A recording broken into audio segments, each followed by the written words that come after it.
The life of this legendary actress of the 20th century has been described in more than 600 books. In her childhood, she used to be a tomboy. In 1947, she won the title Miss Artichoke in a beauty contest in California. You may think you've heard all the tales about Marilyn Monroe, but here's another one that has been kept secret for many years. Before you discover some hidden sides of Marilyn's personality, hit the subscribe button and ring the notification bell to join us on the bright side of life. Imagine a little town that hides among old trees and farmhouses scattered all over the hills. There is only one small market, a tiny gas station, and a clerk's office in the town. This is Roxbury, Connecticut. It's only 75 miles away from New York, but it seems that the whole world separates these places. Few people are aware of the existence of this town, but even fewer know that the celebrated Marilyn Monroe spent 5 years of her life in Roxbury. When the actress married Arthur Miller, the playwright who became famous for his play Death of a Salesman, she was already a star recognized all over the world, but she was growing sick and tired of her fame. Her biggest wish at that time was a quiet life in the country, which is how she ended up in Roxbury. And that's exactly where this story took place. Most of the people who lived in this tiny town were from poor immigrant families. They were simple workers and had troubles other than spying on a celebrity who lived next door. The family of a boy, let's call him Johnny, lived in the community. Like everyone else, they didn't have enough money, and the boy had to work after school. He was a part-time sales assistant in a small shop. Marilyn Monroe was their loyal customer. Johnny remembered her as a kind, funny, and very generous lady. In his opinion, she was even more beautiful in everyday life than on the screen. Monroe was friendly and polite to all the entrepreneurs in the town. As for this particular shop, she always left big tips for Johnny and the other kids who worked there. From time to time, her kindness literally saved the families of these kids from starving. After having lived in Roxbury for about a year, the actress knew all the kids by name. She communicated with them in a pretty informal way, and naturally, most boys had a crush on her. One day, Marilyn came to the shop and noticed that Johnny was absent. The sad owner told her that Johnny's mother had died suddenly the day before. The boy's family was one of the poor immigrant families who counted every penny, and this made their loss even more tragic. Surprisingly, the family found out the next day that the funeral service had been completely paid for. On top of that, the funeral parlor was full of flowers. Johnny's family was told that the funeral had been organized by the church. Since the service had been paid for in advance, all the money collected by the local community was given directly to the family. This modest sum of money, however, was enough for them to move away and start their life anew. In this way, it was easier for the family to overcome their loss. Moreover, this decision had a positive effect on Johnny's life. In that new and better place, he and his sisters had many more opportunities for a better future.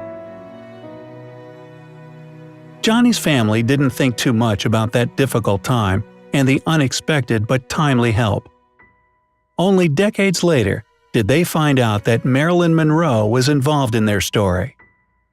When the actress was told about the tragedy, she asked for the details of the funeral service. She explained that she wanted to send flowers, but she didn't mention that she was also going to pay for the whole funeral.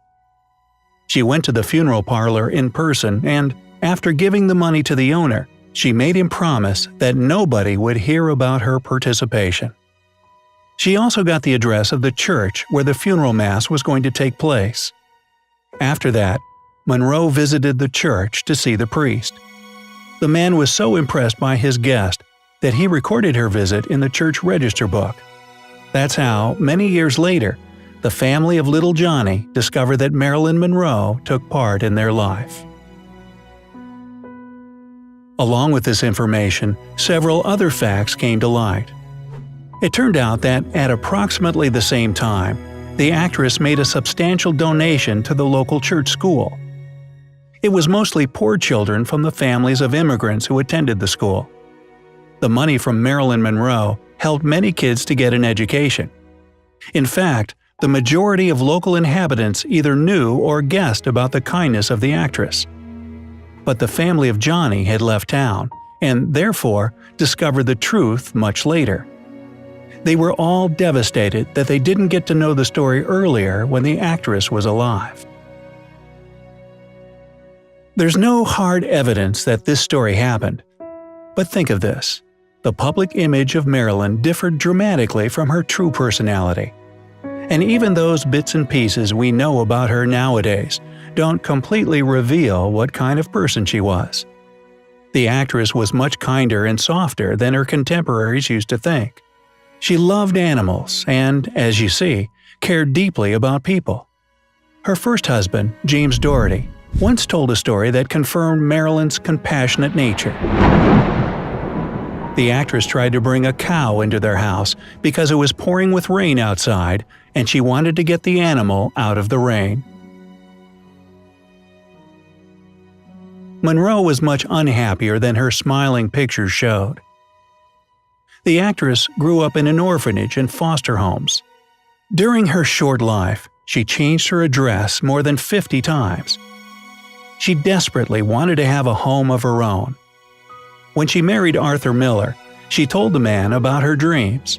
The actress confessed that she hated Hollywood and didn't want to have anything to do with it anymore. She was planning to lead a quiet life in the country and support her husband. Marilyn was sure that for the first time in her life, she wasn't alone. But on the day of Miller and Monroe's wedding, a tragedy happened. On June 29, 1956, when the couple signed their marriage license, the area turned into a playground for paparazzi.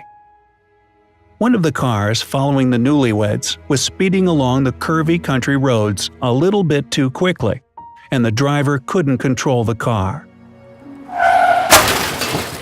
As a result, the French reporter who was inside died. People said that such a tragedy after the wedding was a bad omen. Whether you believe this or not, their words turned out to be prophetic. Unfortunately, Marilyn's life in Roxbury didn't resemble the one she had imagined in her dreams. For the first year of her life in the town with just 750 inhabitants, she was probably content to play the role of a devoted housewife. But the actress was too accustomed to admiration, cameras, and attention. Besides, her husband was a self-sufficient and solitary man. He spent mornings working in his study and afternoons repairing the house. As for the actress, she didn't have much to occupy herself with. Very soon, she got tired of playing with the family basset hound, Hugo, and rearranging furniture. She focused on her appearance. They say that the actress was so afraid of blemishes that she washed her face 15 times a day. It's no wonder that the marriage broke down on January 24, 1961, when the couple got a divorce due to their different lifestyles.